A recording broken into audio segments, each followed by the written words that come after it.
مساء الخير عليكم. الفيديو ده لعشاق اسكندرية. هاخدكم النهاردة في جولة على طريق البحر. لكل حد مش قادر ان هو ينزل اسكندرية، هوريكم النهاردة اسكندرية وزحمتها ودوشتها في الصيف. بصراحة كده انا في العادة بركب عربية لما اكون رايحة اي مشوار، ولكن قررت النهاردة ان انا اركب باص اللي هو الاتوبيس يعني. ركبت مرة قبل كده الأتوبيس أبو دورين، ولو عايزين نعمل عليه فيديو هعمل عليه فيديو، ولكن الصبح. لكن النهاردة قررت ان انا اركب الباص اللي هو بدور واحد. الباص كان التذكرة بتاعته ب6 جنيه، وكان زي ما انتوا شايفين لا بطيء قوي ولا سريع قوي، لان اصلا الطريق كان زحمة جدا.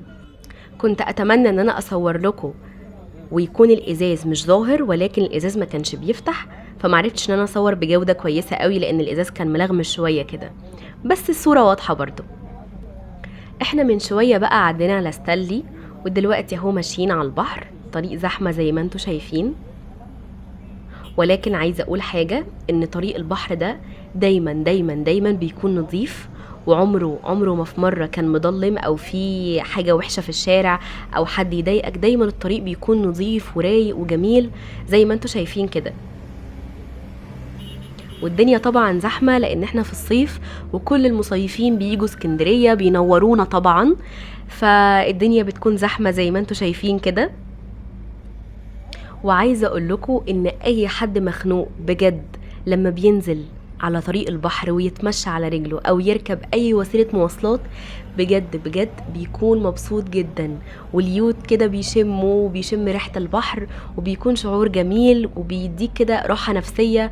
بتكون مش متعصب ومش متضايق، بتكون مبسوط وفي ارتياح نفسي كده وانت بتتمشى. ويا سلام بقى لو بتتمشى وشميت ريحة الذرة وهي بتتشوى، او شميت حمص الشام ترمس، وقعدت على الرصيف كده وقعدت تشم الهوا. بجد احسن خروجة ممكن الواحد يخرجها، بعيدا عن الكافيهات ودوشتها والتكييف والحاجات دي كلها. الهوا الطبيعي بيكون احسن بكتير. بجد كمان انا حابة اعمل لكم جولة كده بس تكون بالنهار في الاتوبيس اللي بيبقى بدورين ده. انا بصراحة مش متذكرة دلوقتي التذكرة بتاعته وصلت لكام، بس انا اخر مرة روحته كان تقريبا من سنة، وكانت التذكرة بتاعته تقريبا 20 جنيه. فحابة ان انا اعمل لكم فيديو. بجد بيكون جولة ممتعة جدا، ويا سلام لو كانت الصبح بدري بالاخص، مش الظهر ولا العصر ولا حتى المغرب، لا الصبح بدري بيكون الجو لطيف ونقي، مفيش ناس كتير، بيكون الجو بجد رهيب. هسيبكوا بقى مع الفيديو تتفرجوا على الكافيهات والعربيات والطريق، واتمنى الفيديو يعجبكم. ما تنسوش تعملوا لايك للفيديو وسبسكرايب للقناة. اشوفكوا الفيديو الجاي، وقولولي عايزين اعمل لكم جولة فين في اسكندرية في الفيديو الجاي.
انت ايه يعني مش فاهم.